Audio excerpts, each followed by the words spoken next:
Welcome to today's session.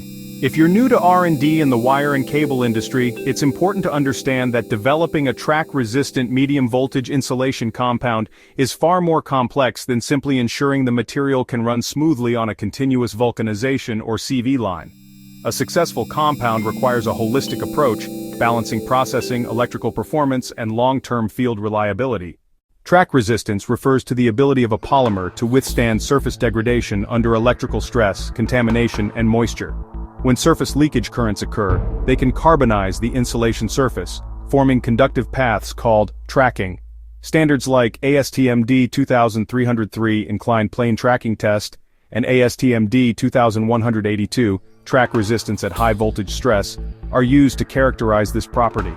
These tests are critical because they simulate real-world service environments, where cables are exposed to moisture, salt fog, and industrial pollution.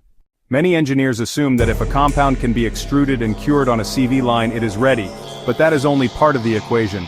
A cable insulation compound must balance 1. Rheology, smooth extrusion, no scorch, and uniform insulation thickness.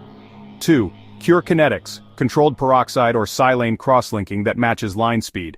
3. Surface properties, resistance to erosion and tracking under voltage stress. Without integrating all three, the compound may look good in production but fail prematurely in service. Track resistance cannot be evaluated in isolation. In a medium voltage cable, the insulation is subjected to electrical stress gradients, especially near the semiconductive screen interface.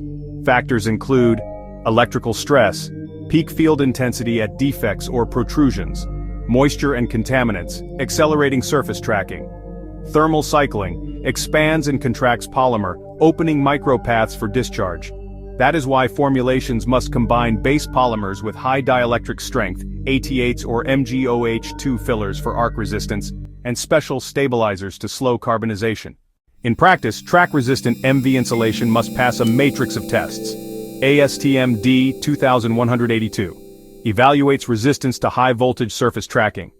IEC 60587 inclined plane tracking and erosion test under liquid contaminant flow.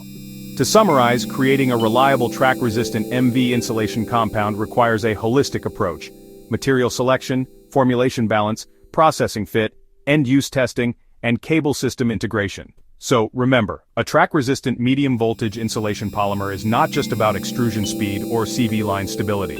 It is about long-term survival under electrical, thermal, and environmental stress. With a holistic approach, you can design compounds that not only run well in the factory, but also stand the test of decades in the field.